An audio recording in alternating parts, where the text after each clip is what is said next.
Hello everyone, this is part 15 of What If Naruto Got Lost in Time, and I hope you guys enjoy this video and to like, to subscribe, to share, and check out the playlist, to see more comment down below. Now let's start the intro. They call me a god. They call me a god. They call me a god. Join my membership, the perks are great. It's in the description. Be sure to like and subscribe, it gives me more motivation. Enjoy. Sarutobi sat upon his newly acquainted Hokage chair. He had bought a new one, this one with a reclining back and a footrest, and reread the scroll in front of him with patient eyes that could only be made from tedious amounts of paperwork. Said paperwork was now littering his desk, and stacked near the corners. Alas, why had he signed up for this job, again?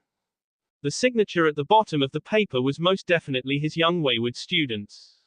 Soon had the signature of a drunken man who had stumbled out of a bar with a morally loose woman who had the words, "Small town girl," tattooed on her BS, pretending to be a rock star, signing the walls and people's shirts as he went in his inebriated stupor. Hiruzen would never be able to find another one like it, nor would he be able to find someone who could replicate it. Jiraiya had tried, countless times, but to no avail. Seeing it now, tapered at the bottom of the most unbelievable idiosyncratic offload of bulls he had ever read, only made him doubt this more. Well, I'll admit the signature is real, he sighed. But anyone who sees Tsunade drunk could easily get her to do this. Naruto sighed. He had hoped that perhaps he could go in and out of the village, and not have to reveal himself to anyone. Obviously, the Sandaime was much more perceptive than Naruto remembered him to be. No fooling you, ha old man. Naruto groaned. When he unveiled the genjutsu hiding his whiskers, Sarutobi only stared with a skeptical eye. Not in the, "Is this real?" but in the, "You've got to be sting me. You think I'm stupid. Look." And then, he poked him. Naruto wasn't sure exactly how to take that. Not a genjutsu, Sandaime mused, and Naruto supposed whatever he had done was some ancient trick that disperses disguises that only ultra-cool Hokage like the Sandaime know. Believe me yet. He scratched his head. He had gone through a lot of missions like this recently, and his patience and tolerance seemed to build up with each idiot who asked him the same questions. Sometimes, he just wished he could bring them to the future with him, and then they could ask him those stupid questions. Sandaime tapped his chin. "I'll send a message back to Tsunade, and then we'll see how real this is." Quote. The way he said, Tsunade, made Naruto feel like the old man was particularly amused with the entirety of this. But, being quite used to it, Naruto only sighed and took the offered scroll, noting the Hokage seal Sarutobi had placed upon it. If anything, he would just go back and get Tsunade to write the most kick-ass letter involving many of Sandaime's most well-kept secrets, perhaps, the fact that he has the whole collection of Ika in the supposed sacred bookcase of Hokage scrolls. And maybe persuade him then. All right, but he only nodded. "See ya later, old man." He waved, as he exited. "Goodbye, Naruto." Sandaime smiled, as if he was indulging him. When Naruto had made his way past the winding staircases filled with secretaries bustling past him in rushed hurried tones and guards lounging around the water coolers, and into the bursting Konoha sun on the street below, did he finally release his contented face to reveal an annoyed grumble. Without much merit, he kicked a stone into a trash can, reveling in the pang it made. "No one is ever going to take me seriously," he frowned, meandering to the days where he was just a brat who would do anything for people to see him, anything to be someone. He could so clearly remember trying hard to impress Kakashi-sensei, trying to be as good as Sasuke, but it just seemed like he couldn't do it. Like there was something wrong with him.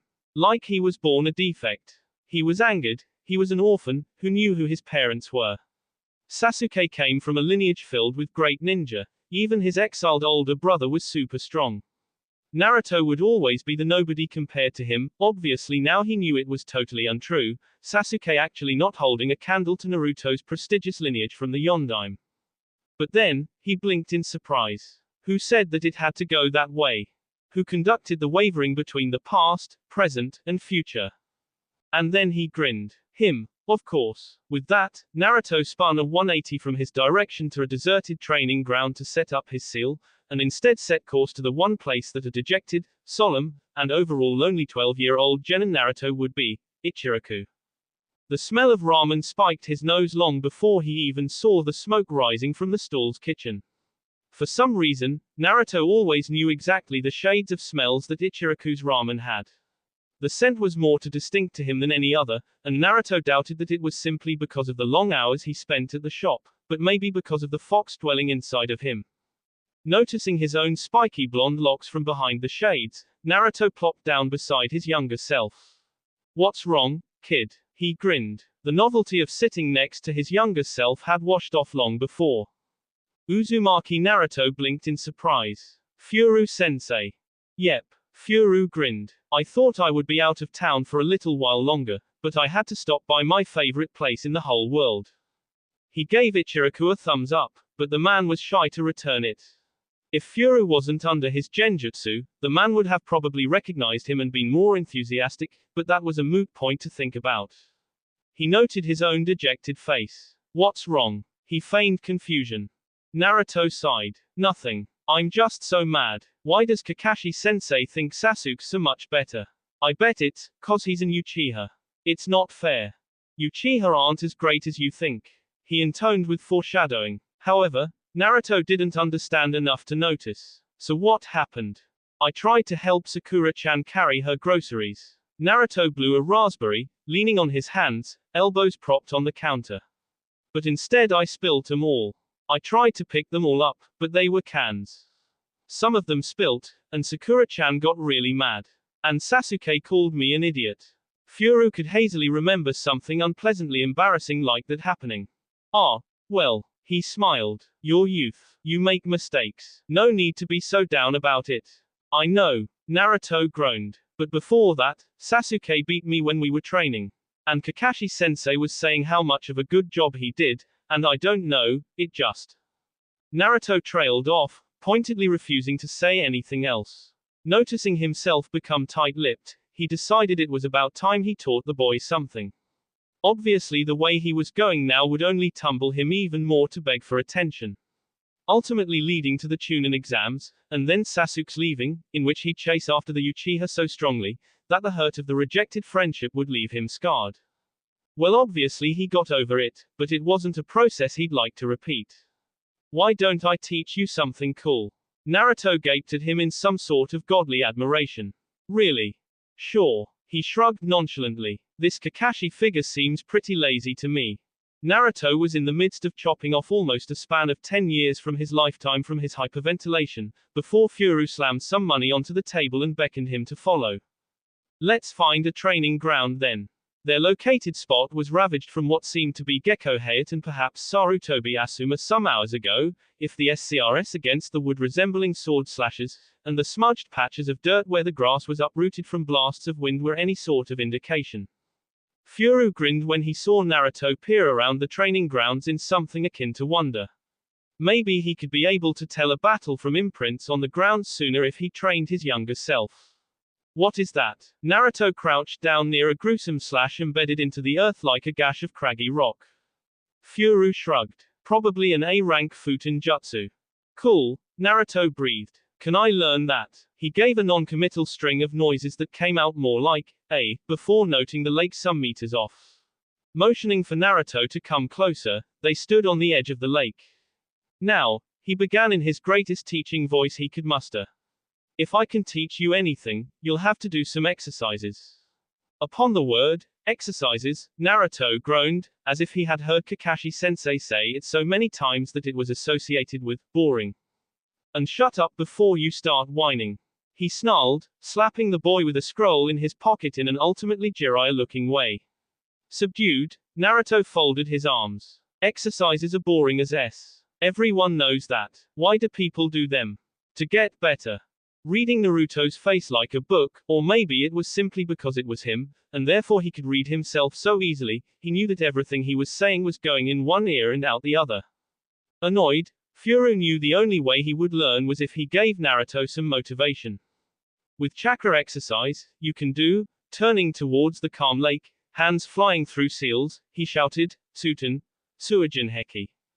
The shore of the lake receded until the fish flopped around on the dried lake bed, the water gushed into a symmetrical wall of liquid, about 20 feet tall and perfectly still, not one drop of water spilling down. Impressed beyond belief, Naruto's face split into determination. Okay, Furu-sensei, he shouted. Tell me what I have to do that. Satisfied, Furu dropped the wall carefully back into the lake, the water level rising to its proper height. Tree exercises, for one. He mused. And then water walking. From the way Naruto stared blankly at him, the wave mission hadn't occurred yet. Sighing, Furu plopped to the ground. This would be a long night.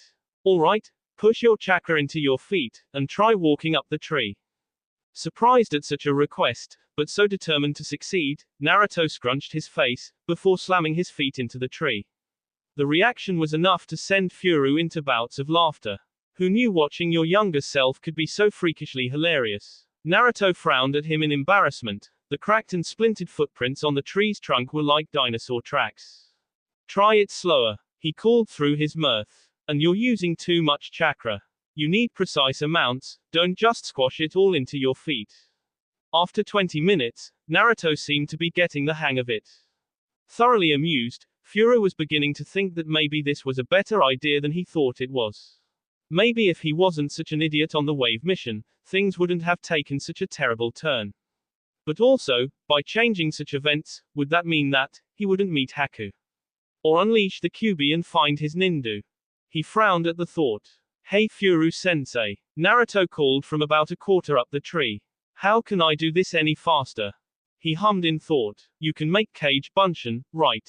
Yeah, Naruto shouted. Make some, then. And have them do the same exercise you are. Complying, 4 other whining and complaining Narutos came to existence. How'd you make the water wall so big? Naruto grinned stupidly, as he took another step. That was so cool. His younger self was so easily impressed.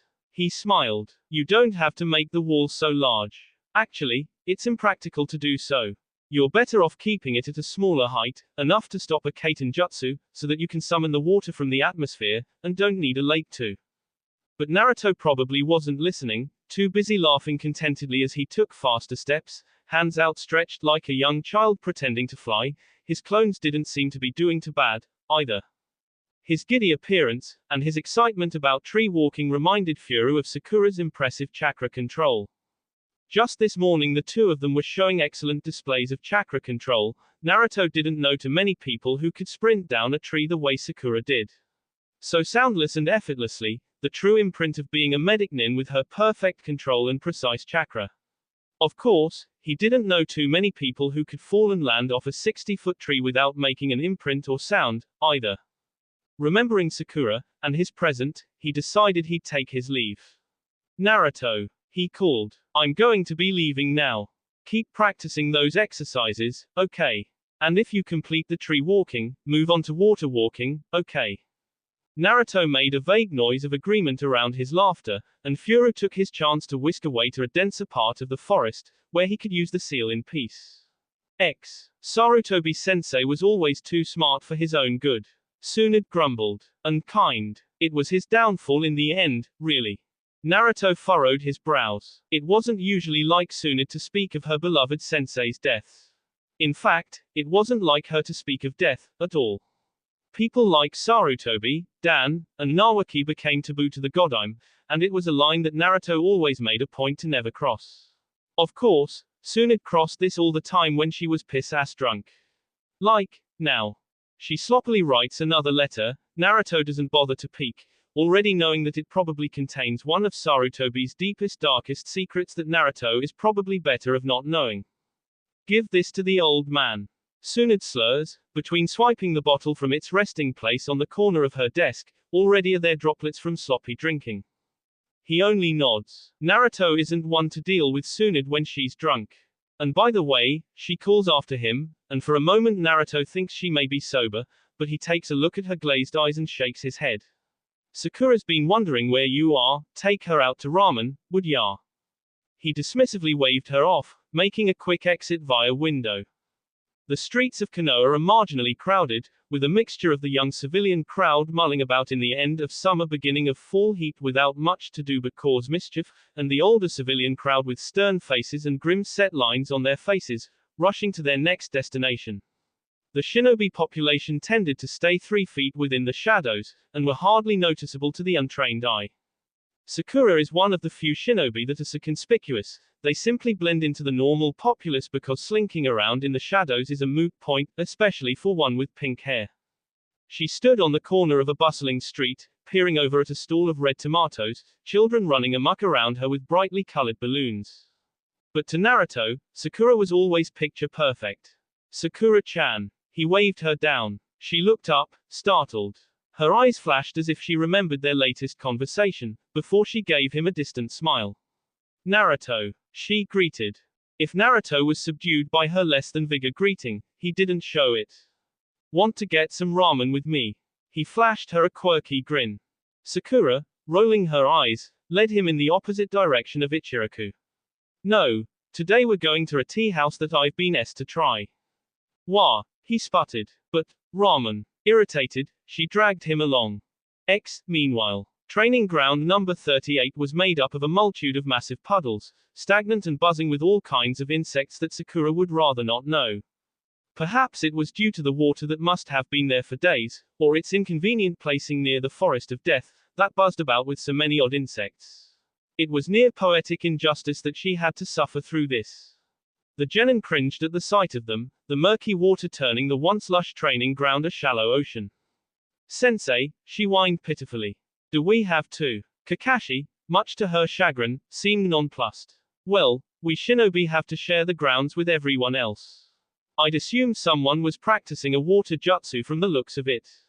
Naruto blinked. Like Suijin Heki. Oh, you know what that is? Came the surprised answer. Course I know. The blonde grinned. Doesn't everyone? Sakura gave a meek squawk of indignant displeasure. Sasuke growled. Not really, their sensei smiled amusedly. It's not very common for genin to know such scared techniques. Maybe I'm just scared. Naruto puffed his chest, and Sakura scoffed at his egotistical attitude. Maybe. Kakashi hummed, as if he didn't really believe that. But anyways, why don't we do some sparring? Sakura. The pink-haired genin gave a bold step, backwards. Now wait, Kakashi-sensei. She hysterically pointed her finger at a bug that flew past her nose. There's disgusting crap in there.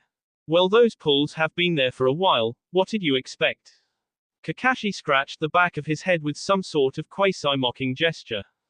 She only mumbled, annoyed, in response, shifting her weight from one to the other with a look of discontent on her face.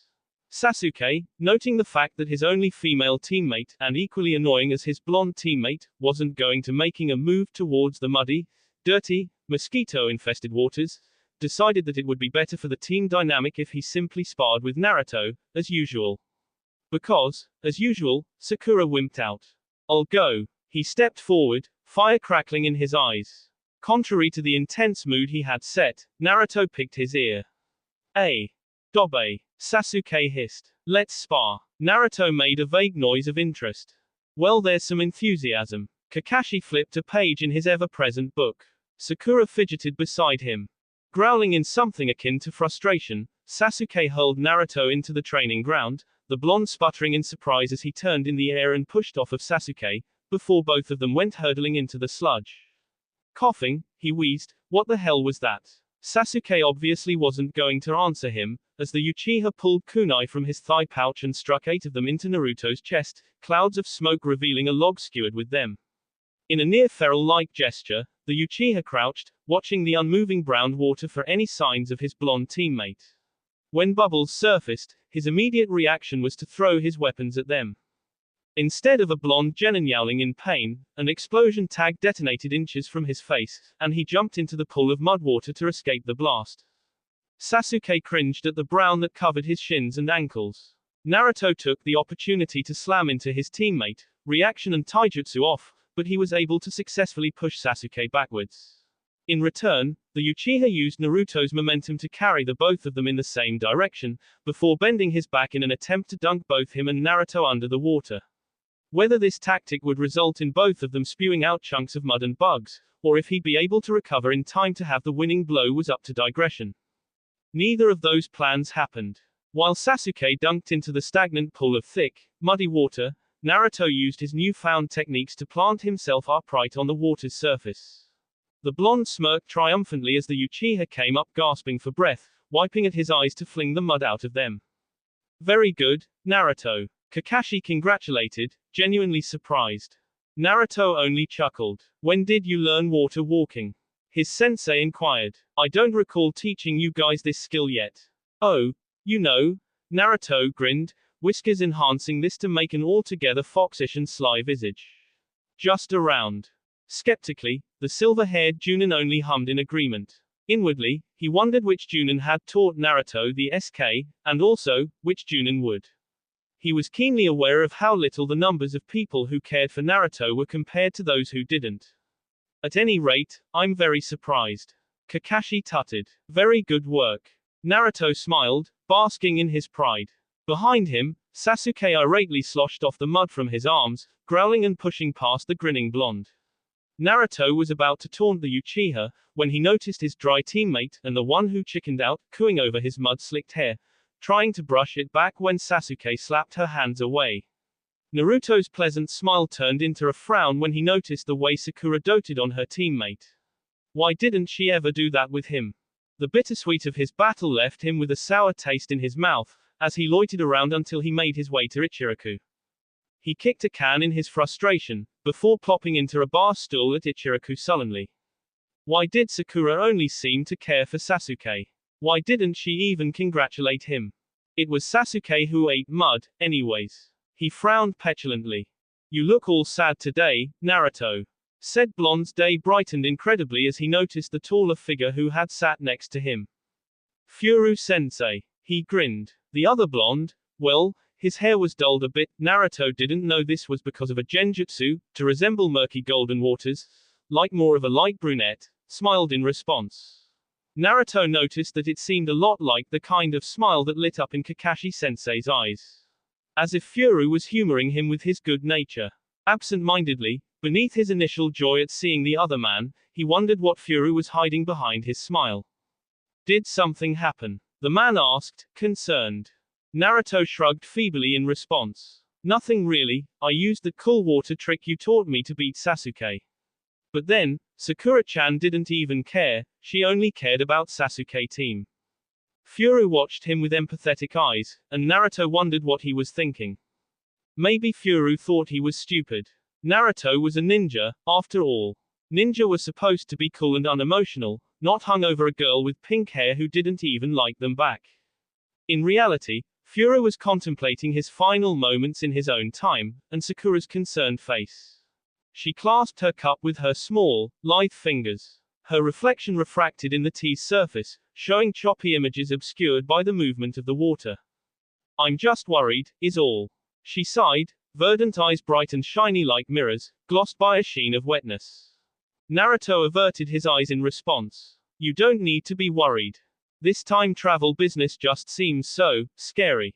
She explained, wobbly. Don't you ever feel uncomfortable? Like now, the blonde thought sourly. At times, he ended up saying. I care for you, Naruto. Blades of green grass touched the blue sky. And I don't want this. Is it bad for a ninja to like girls? Ha! Furu blinked. Girls. Naruto elaborated, pink tinged his whiskers cheeks. Is it bad for a ninja to like girls? Instead of worrying about, well, ninja stuff. Furu almost laughed, but refrained, knowing how it would make his younger self feel. It's natural. Ninja are human too, you know. You're going through a time when a lot of your thoughts are centered around girls. I guess. Naruto frowned noncommittally, slurping his noodles. He must have gotten them when Furu had dozed off. And then, he brightened. But ninja stuff like water walking is cool, too. Speaking of water walking, I said that I'd teach you that Sutenjutsu after you finished water walking, didn't I? Furu mused aloud, rubbing his chin in mock thought. Yeah. Naruto jumped out from his seat. I spent the whole 3 days you were gone practicing water walking so I could learn. Furu watched his younger self, humor dancing in his identical sky blue eyes. Even at 12, he could train all night and wake up with complete chakra reserves. The fox was useful after all. Well, come on, Furu beckoned, beginning to walk over to training ground 39. I know just the place. That will be all for this video. Be sure to like, subscribe, share, and comment down below for more videos. Goodbye.